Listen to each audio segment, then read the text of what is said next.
welcome to this video cast for subscribers to davidicke.com.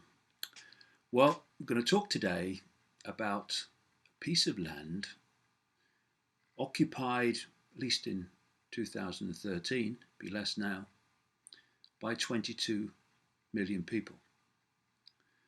A piece of land that is little bigger than North Dakota. And I'm talking, of course, about Syria.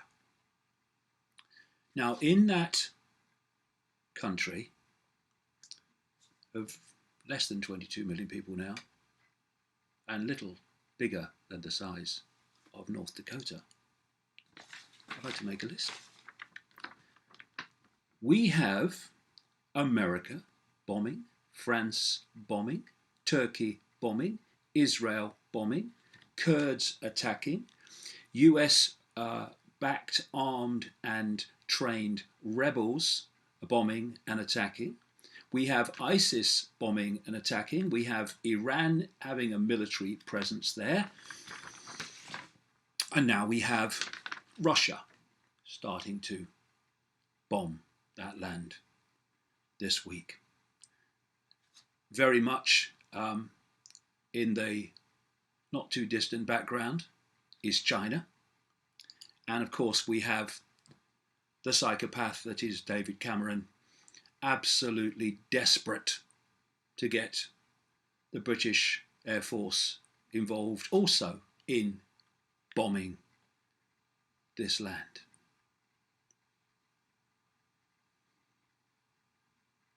If anyone ever needed confirmation, and of course we don't,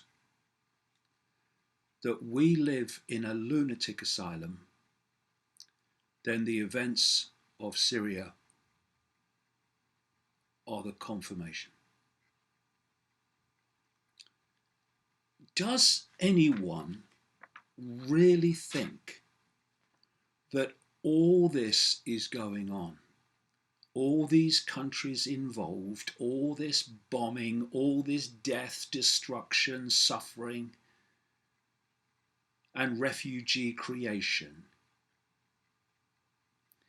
is happening because the West morally feels that President Assad is a tyrant oppressing his people, and therefore the opposition to him in the country must be supported.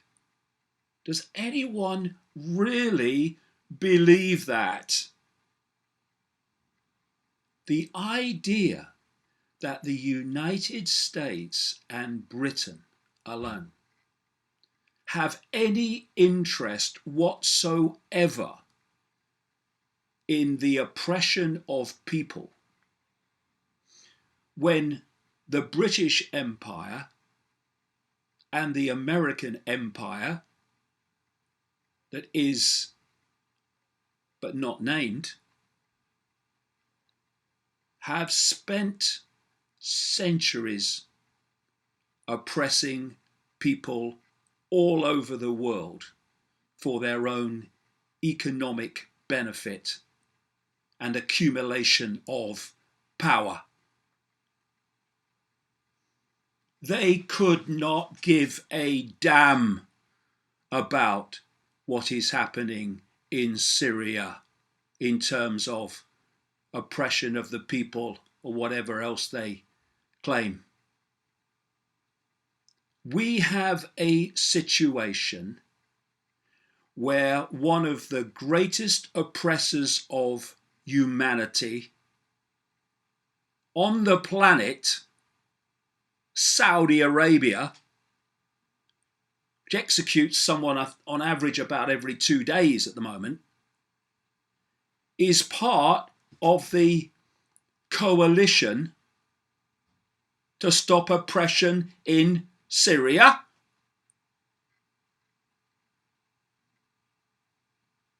We have ISIS rightly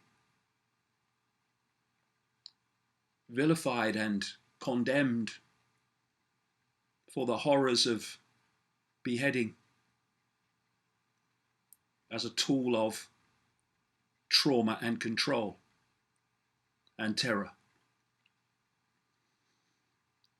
And yet, we have Saudi Arabia beheading with not a murmur from the same moral West. They are bombing mercilessly civilians in Yemen without a murmur from the moral West that arms them and allows them to do it.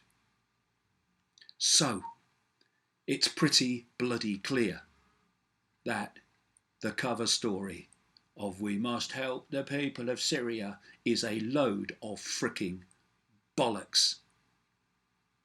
So there's another reason, which I'm going to come to in this video cast, and there are many levels to it. I am sick beyond words at the moral hypocrisy of the Obamas and the Camerons and the Blairs and the Bushes and all these others, the Hollands and the Sarkozys, war criminals, the lot of them, psychopaths, who talk about how they must stand for freedom and justice while bombing the crap out of country after country and leaving mayhem and violence behind them. We have a moral United States that has held a British citizen, Shaka Arma, in Guantanamo Bay for 13 years without charge or trial, an innocent man taken from his family and his children, a man denied seeing his children grow up, has a child he's not even seen because he was born after he was taken into captivity by these psychopaths. We have children, his children, who've been denied a father in their childhood by a nation, a government representing a nation, more like it, and even more so a hidden hand behind governments, whichever the complexion, that are driving this horrific treatment of people. We have an American administration, under whatever colour, that can do that to a human being and still claim the moral high ground. So we have the next stage this week of the Syrian crisis, and that is the introduction of Russia as a bomber. Must have more bombs. Cameron must come in and have more bombs, because bombs sort everything, don't they? And it's a very, very dangerous situation on a much bigger level, as I'll come to in this video cast. Because on this piece of land called Syria, we now have lining up Russia with China in the background, but not far in the background, like I say, and Iran against the American, British, French-led West, with Israel, the elephant in the living room, behind them. And obviously, President Putin has gone in there to protect the Assad government. Not just to do that, but to protect Russian military and naval interests in Syria from the gathering chaos, upheaval, and takeover. And when the first strikes, anyway, were against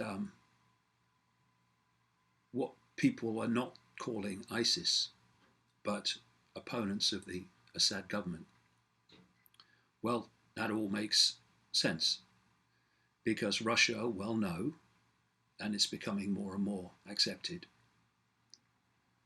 the initial um, trigger that brought about this whole catastrophe was through American trained, armed, and funded rebels, many of which had just been shipped over from doing the same in Libya. And so what we have now, in effect, is a emerging proxy war on that land between definitely Russia, supported by China and Iran, who are attacking American backed rebels. And I love them. I love them. They call them moderates. There is no moderation in what any of them are doing in Syria. And it could go any way. But I am going to talk later about something that was predicted a long time ago, which current events are absolutely mirroring decades later.